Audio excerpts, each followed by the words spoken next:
It's me, Kratos, from off of the gods of war. Oh, you had a Hello, fun... young man. Hello there, sir. Hello. Thanks for being here. Did you watch my trailer last night? I did. It was beautiful. It was fantastic. Excellent. I'm glad you did, but I'm not here to talk about that. I'm here to talk about an issue that is affecting all of us right now. A lack of understanding of the Green Cross Code. Oh! It's something that bothers me, and I'd like to take this opportunity to say, pay attention to the Green Cross Code, or you might be in trouble. I haven't thought any further than this bit. Well, you've done good so far. I don't have an out. How about... Here's some wrestling news. No, yeah.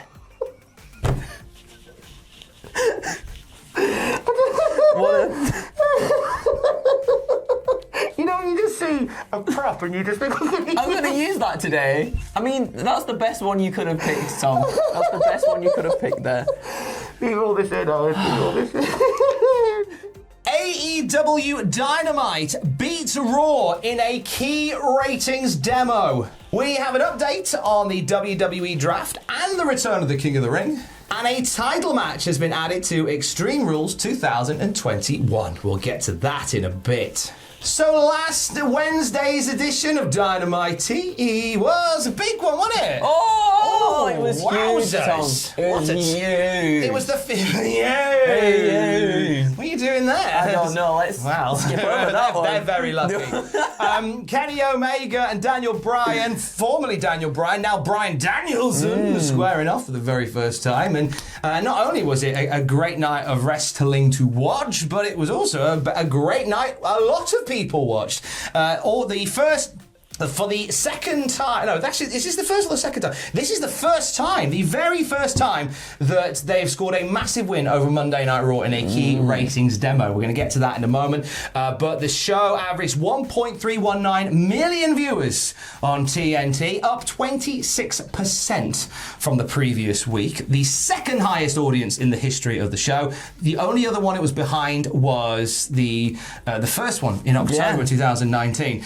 In the 18 to 49 demo, Dynamite drew a 0.52 rating, which is up 40.5% from last week. Dynamite beat this week's Raw in the 18 to 49. Oh my goodness! It's not a gap you can park a lorry in. Admittedly, you can maybe squeeze your bike in.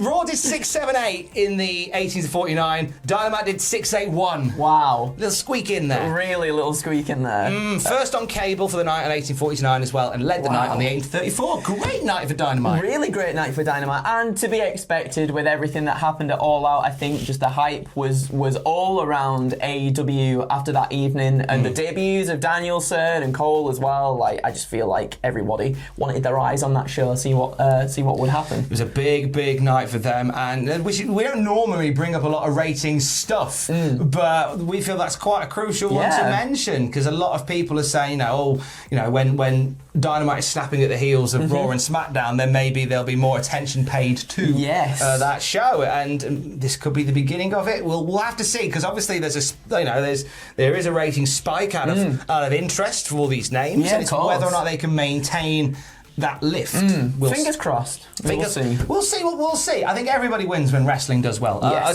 high tide raises all ducks. AEW are taping at Universal Studios tomorrow. We mentioned this a week ago. Time is a construct. I lose track of it.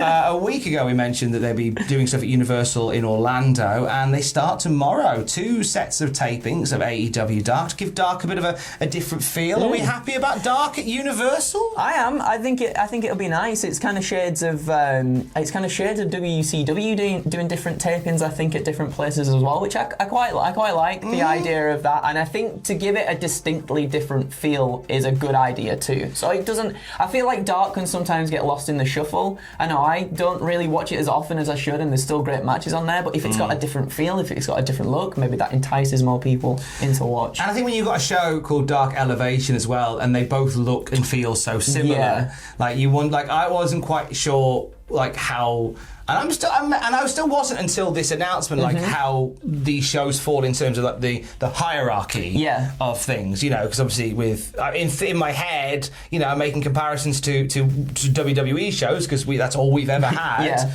You know, Dynamite being like your flagship show, Rampage being your secondary, your B show, and then I always thought maybe Dark was then like your Sunday Night Heat, and then I thought Dark Elevation might end up falling into something like, you know, like your Metal or your Jacked or your Shotgun Saturday Night. But I think what I'm gathering from this is Dark is where you begin. If you're good, you go on to Dark Elevation, which makes this name make sense. Elevated. It's you too. And then on to Rampage and Dynamite. Okay, that makes sense. Yeah, I'm looking forward to seeing the aesthetic. Me too. Nice, tight, bright aesthetic. Zarian's given us an update on some key WWE dates, hasn't he? On certainly has. So yeah, just want to finalise. He says on Twitter, just want to finalise some WWE events, some dates for WWE events. So October 1st, we have the SmackDown Draft. October 4th, we have the Raw Draft. And October 8th, we have the SmackDown season premiere and the King of the Ring and Queen of the Ring. Little tournamentes there. Woo!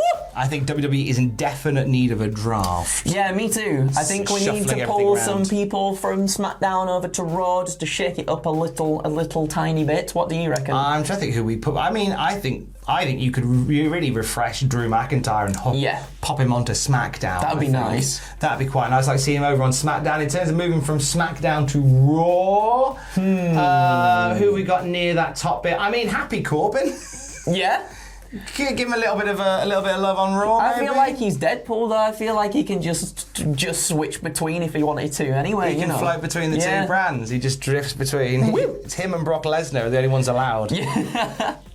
Tonight, SmackDown emanates from Madison Square Garden, WWE's spiritual home. A title match has been announced, hasn't it, Dan? Certainly has. Yeah. So we're gonna get the SmackDown Tag Team titles on the line, so the Usos are defending against the Street Profits. Ooh, I think the Usos are probably going to pick up the win here, but I mean, them two teams together, it's going to be. Do you not think they might have a little spicy smiles? Smiles. You not think they might have a feel-good title change at Madison Square Garden? I don't know. I think we're going to keep the bloodline storyline going strong. Right. What do you think? I think there could be something good? They might. Ooh. I feel like they might a little bit. Not potentially. Just because. I think just because like they can take the titles off the Usos and put them back the other way. I mean, they could do. Yeah, that's a good point. It's fine. Also tonight, Brock Lesnar's going to rock up. Well, there's some discussion apparently that we're going to see Brock Lesnar and Paul Heyman. Like Paul Heyman explain why he's aligned with Roman Reigns at the moment. I'll get a little bit of story to that later on today. A SummerSlam rematch, Edge versus Seth Rollins. Ooh. And a contract signing for Becky Lynch versus Bianca Belair at Extreme Rules. She's done a lot of them contract signings recently as well, Bianca. I would be very on guard if I was going to a contract signing and I was Bianca Belair. Yes. I'd put my hair in a bun. Just to stop anything going down. Also, at Extreme Rules, a title match has been announced. The Universal Championship on the line. Finger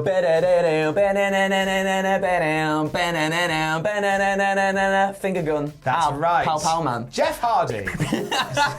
No. No, he's not. He's chasing the 24/7 title. What are we talking about? Finn Balor, known to his friends as Finjamin Balor, is going to be facing Roman Reigns. Now, a lovely little moment on SmackDown where we saw a little red light flash. And do you know what? Top marks to Michael Cole for not acknowledging it. Well done, mate. He's very good, is Michael Cole on the whole. Like he's a bit of he's a vet of this thing now. He should be, but he has a tendency to announce everything and sometimes don't say anything. So I'm glad that Cole didn't acknowledge the red flash. Me and too. It just existed in the air. Me too, because sometimes it's just so on the nose, isn't it? It's like, and then you're like, where's the mystique in this now?